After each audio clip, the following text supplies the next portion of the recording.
رب کے حضور کتنا بلند والا ہے، رب نے ان کا منصب کتنا اونچا فرمایا ہے۔ میرے نبی رحمت فخر موجودات صلی اللہ علیہ وسلم سرکار نے فرمایا خدا اپنے اس گروہ یعنی عرش کے ملائکہ کے ہمارا گواہی پر اعلان فرما رہا ہے، اے میرے ملائکہ اس بات کی گواہی دو گے، اس بات کا اعلان کرو گے جو سر کی آنکھوں سے تم نے دیکھا ہے، بخوبی جاننے والا رب ہے، ہر چیز کا مشاہدہ رکھنے والا رب ہے، لمحے لمحے کی خبر رکھنے والا بھی خالق و مالک ہے۔ اس کی توفیق و کرم کے علاوہ کوئی نہ کچھ کر سکتا ہے، نہ عبادت کر سکتا ہے، نہ اذکار کر سکتا ہے، نہ ذکر و تسبیحات کر سکتا ہے۔ اس کے باوجود وہ ملائکہ اللہ کی بارگاہ میں جب پہنچتے ہیں، رب فرماتا ہے کیا تم نے دیکھا، یعنی انہی کی زبانی سننا چاہتا ہے۔ رب بے نیاز اپنے عرش کے ملائکہ کی زبان حال سے اپنے بندوں کے متعلق پوچھنا چاہتا ہے، حالانکہ سمجھ میں رکھتا ہے، جانتا بھی ہے، بنانے والا بھی وہی ہے، بھیجنے والا بھی وہی ہے، کائنات کو سجانے والا بھی وہی ہے، عرش کے ملائکہ کو بھیجنے والا بھی وہی ہے، اور یہ سمجھ بوجھ ادا کرنے والا بھی وہی ہے۔ اس کے باوجود بھی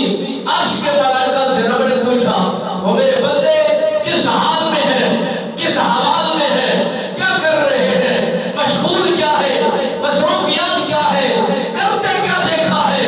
عرش کے ملائکہ عرض کرتے ہیں یا مالک تعالیٰ ہم نے دیکھا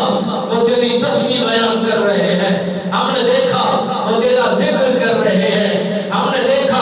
توبہ کر رہے ہیں، ہم نے دیکھا وہ معافیہ مانگ رہے ہیں، ہم نے دیکھا تجھ سے رجوع کر رہے ہیں، ہم نے دیکھا تیرے محبوب کبریا کی بارگاہ بے کس پڑا پر والہانہ محبت کا اظہار کر رہے ہیں، محبت بھرا درود و سلام کے گجرے پیش کر رہے ہیں۔ رب نے فرمایا گواہ ہو جاؤ،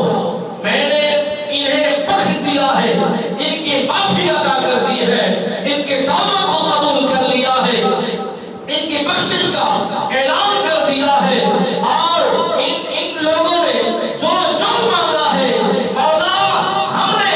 دیکھا ہے کہ سبھی کچھ مانگنے والے اس خطے پر، اس دھرتی پر ہم نے اس جگہ کو اپنے کنٹرول میں لے کر، اس کو اپنے ضابطے میں لے کر ہم کئی